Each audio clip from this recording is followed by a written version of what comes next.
This is the Hidden Killers podcast with Tony Brueski, featuring retired FBI Special Agent Jennifer Coffindaffer.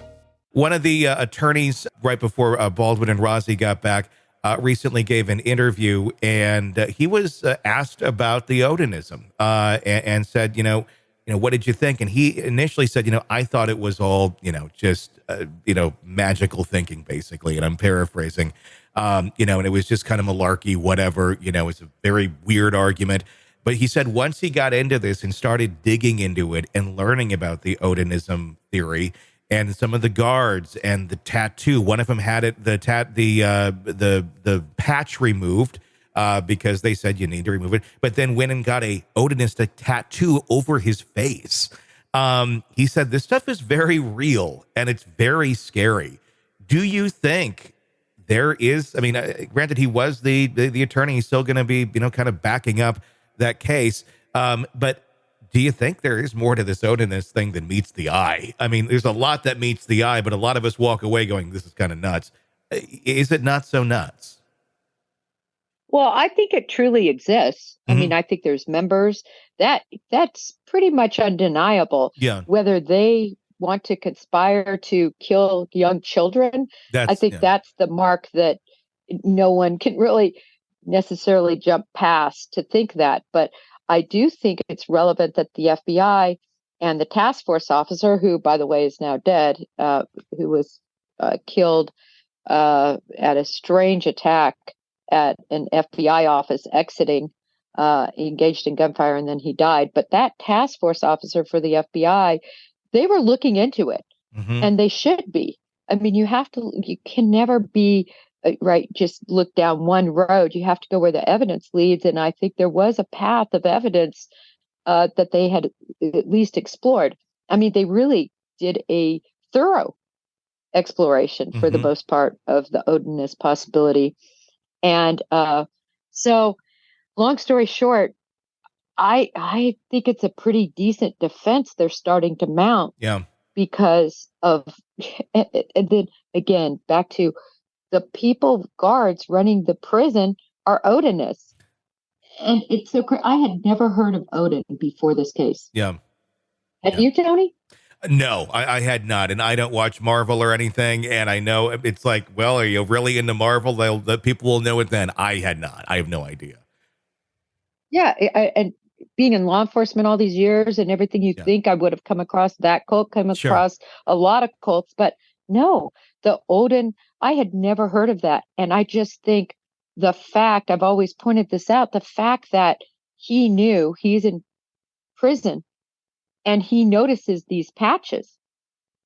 Mm-hmm. If I were in prison, I wouldn't know an Odin patch from a Boy Scout patch. I would never know that it had some sort of significant meaning. But he did. Mm-hmm. He meaning Richard Allen. Yeah. I always found that interesting. How did we even get to the fact that Odin was really looked at, other than, again, obviously the FBI, but I just mean within the prison system. Well, it makes you, Richard Allen was at the CVS forever. He saw the community coming and going out of there. It makes you wonder if he kind of noticed a trend of people who had an Odin we trust and things like that, tattooed on themselves or in patches. And maybe, this is kind of a thing around there with a certain group of people. I guess one would notice that at a certain point of, well, this is weird. But then to connect it to this conspiracy, it seems so fantastical. But I don't know. It feels like there's, like you said, the investigation really it did lead to some answers of this being a legit thing. Connecting it to murdering children, that's the stretch, and that's the bridge that for a lot of us I think is too far. But what on earth is going on? I don't know, and I think almost anything's possible at this point. Well, and when you look at this, Tony, is it more fantastical to believe an Odin type cult with the, really it's like a white supremacy type of cult? Would they be more likely to commit a heinous crime, or a CVS worker with zero background in terms of any sort of, heinous or crimes in his background? I'm just saying generally. Obviously, they have evidence against Richard Allen. They certainly do have probable cause, but that case is a case that is fraught with so much malfeasance and so much seemingly being covered up that it's really concerning. And I wonder if we'll ever get to the bottom of it. But back to the tapes, because that's what you asked about. Yes, that's critical. It's critical that they, taped over a tape. Bad. And how much of an accident was it? At this point, one has to assume it was not an accident.